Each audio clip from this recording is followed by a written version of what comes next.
Rahayu, Rahayu, Rahayu Sagung Dumadi buat pecinta tosan aji di bumi Nuswantara ini. Pada kesempatan kali ini kita saksikan, kita akan mewarangi sebilah tombak pusaka. Tombak ini adalah tombak Korowelang di zaman Mataram Islam, atau dikenal dengan tombak Sultan Agung karena di masa kejayaan Sultan Agung. Tombak ini akan diwarangi dengan warangan alami Mangkukusuman. Tombak pusaka ini merupakan tombak milik subscriber Omah Keris Salatiga yang mau diwarangi dengan warangan alami. Sebelum mewarangi tentu masuk ke tahap mutih. Dengan tahap mutih agar warangannya atau hasil warangannya itu maksimal. Setelah seperti ini baru diolesi jeruk hingga merata, lalu dipencet-pencet seperti ini. Harus pada terik matahari dipencet pelan-pelan, juga hati-hati karena bilah juga tajam, jadi butuh fokus atau konsentrasi. Pencet pelan-pelan, ditekan. Ini tujuannya agar memunculkan material. Pencet seperti ini, pelan tapi pasti. Setelah dipencet seperti ini, nanti baru dibersihkan. Karena teknik warangan Mangkukusuman ini beragam untuk memunculkan pamor. Ini menggunakan jeruk murni. Teknik mencet ini dilakukan beberapa waktu. Ya, ini fleksibel. Dengan terik matahari agar jeruknya juga meresap, mengeluarkan materialnya. Jika dirasa cukup, tentunya baru dibersihkan. Membersihkan ini dikasih sabun, biasanya menggunakan sabun colek. Bersihkan hingga benar-benar bersih. Ini sudah kelihatan kerip-kerip. Ini merupakan masih tahap mutih, tahap dasar mewarangi. Nanti setelah ini baru dijemur agar terlihat bagaimana hasil mutih, sehingga menentukan teknik warangannya. Jika dirasa sudah bersih, baru bilah dijemur. Ini kita saksikan hasil mutihnya. Ini masuk mutih yang sempurna karena terlihat ngebrom, putih memplek, sehingga ini siap untuk diwarangi. Mutih seperti ini membutuhkan waktu, bisa berminggu-minggu bahkan berbulan-bulan. Karena mutih seperti ini mutih yang sangat disarankan untuk keris-keris sepuh. Mungkin kalau bakul tidak disarankan mutih dengan air kelapa, cukup dengan Vixal atau HCl direndam, mungkin seharian sudah putih memplek. Untuk mutih yang benar itu menggunakan air kelapa murni, yaitu kelapa yang sudah basi. Ini direndam beberapa waktu, bisa berminggu-minggu, berbulan-bulan, intinya agar hasil maksimal. Mutih seperti ini tidak disarankan untuk bakul. Kalau bakul cukup menggunakan Vixal atau menggunakan HCl, nah tentunya ini akan mempercepat. Setelah mutih, baru diolesi dengan sabun yang dicampur dengan jeruk.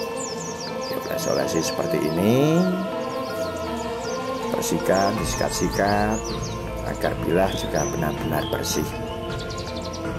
Tentunya setelah dioles-olesi seperti ini, baru dikasih air, tetap disikat lagi agar benar-benar bersih. Tentunya setelah bersih baru masuk ke tahap mewarangi. Karena membersihkan seperti ini juga butuh ketelatenan, karena tahap yang paling lama yaitu tahap mutih. Kalau pusakanya dengan pernah diwarangi kimia, harus dinetralkan juga.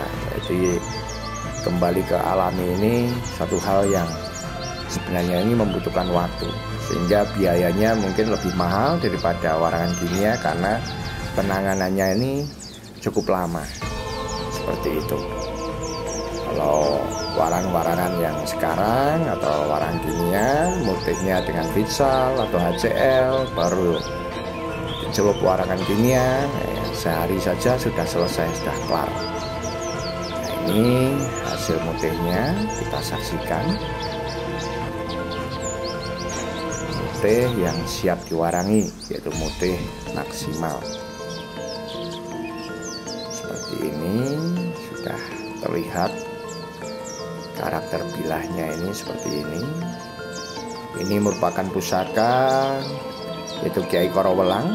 Tangguhnya ini tangguh Mataram Islam di zaman Sultan Agung, tapi juga ada yang menangguhnya ini Pajang Mataram. Ya, nangguh itu juga bebas. Pusaka yang sangat syahdu, ini milik subscriber Rumah Keris Salatiga, yaitu koleksi yang sangat syahdu. Ini benar-benar namanya tombak pusaka Dewo Gede Dowo. Kita akan masuk ke tahap mewarangi. Untuk mewarangi, dimasukkan gawangan lalu dituangkan air warangannya.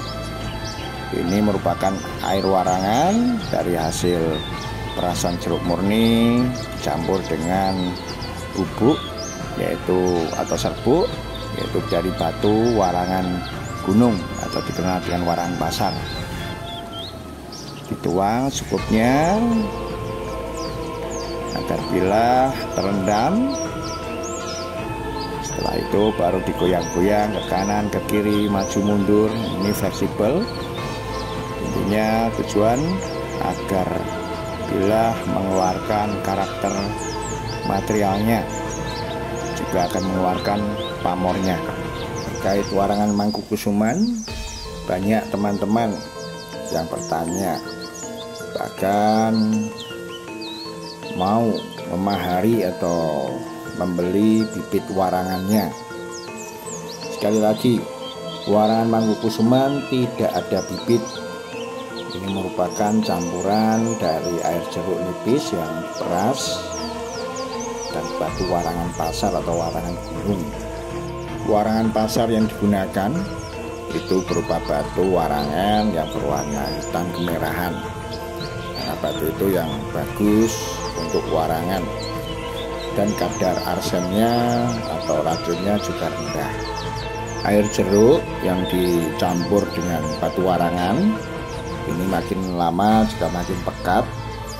Jika makin pekat tentunya sudah tidak bisa digunakan. Kalau warnanya sudah pekat, itu namanya nanti jadinya warangan bekas.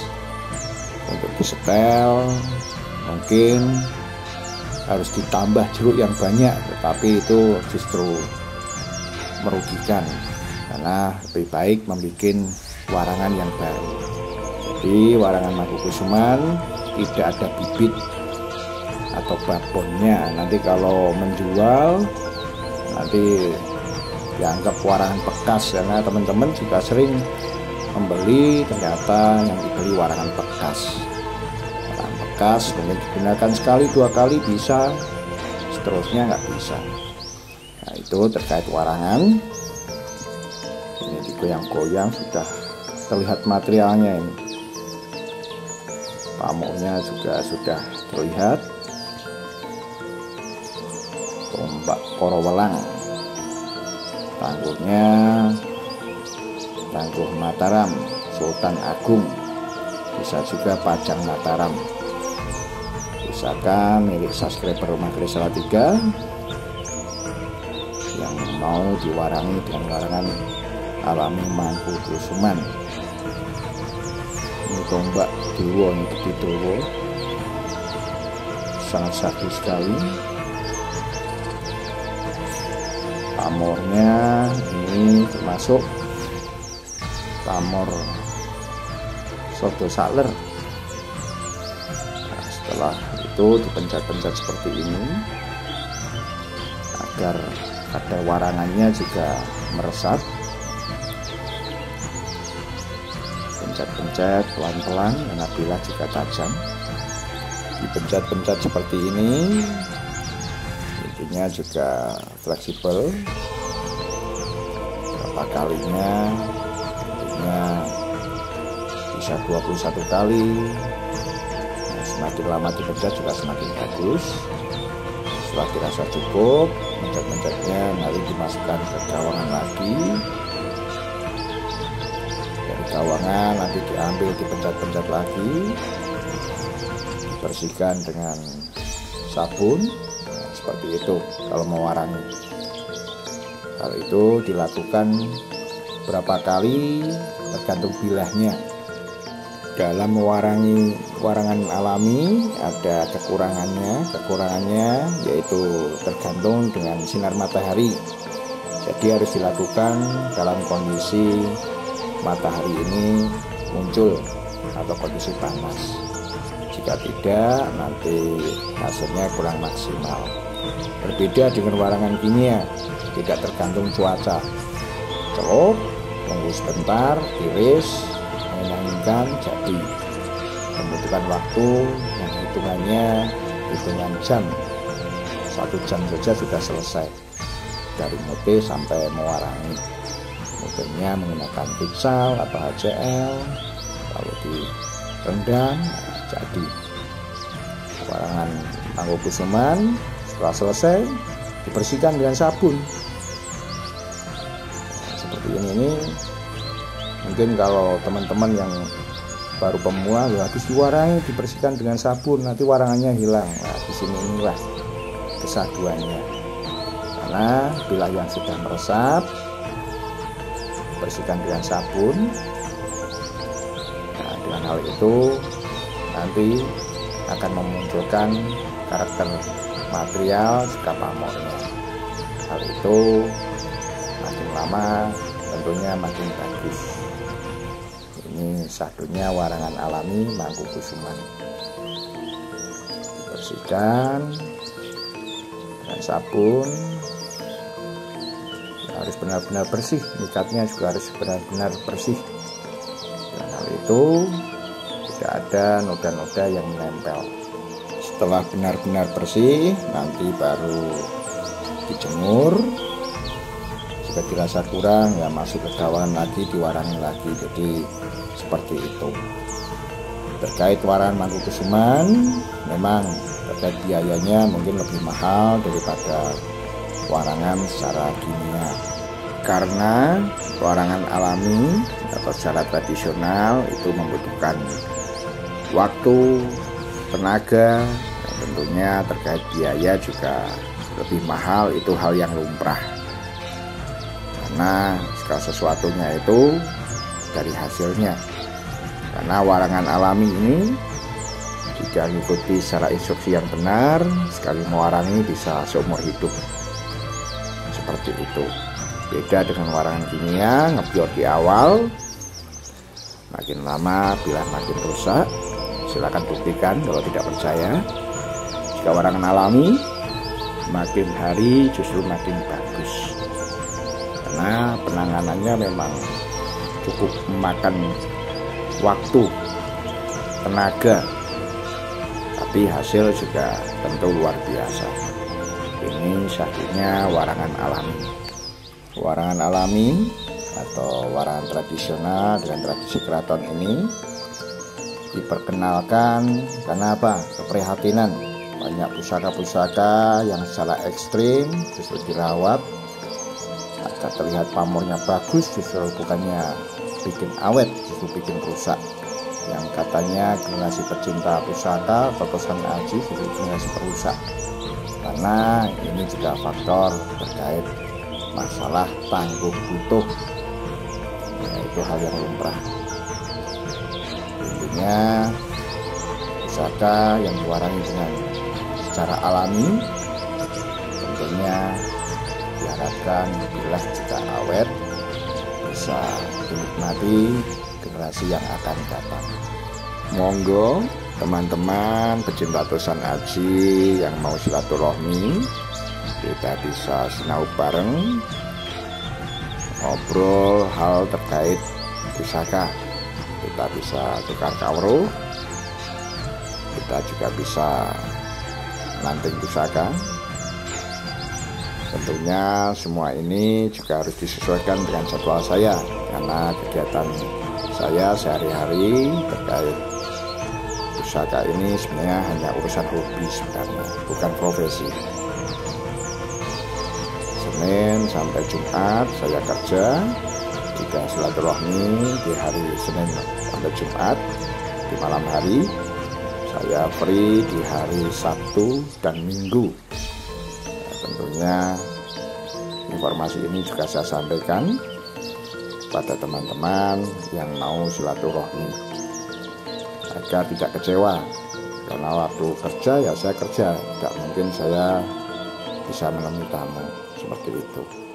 Rahayu.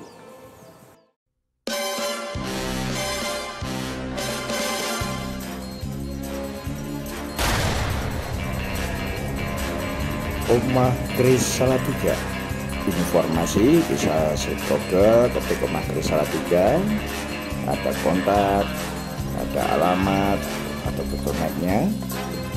Kontak 082 135 135 007 Omah Kris Salatiga.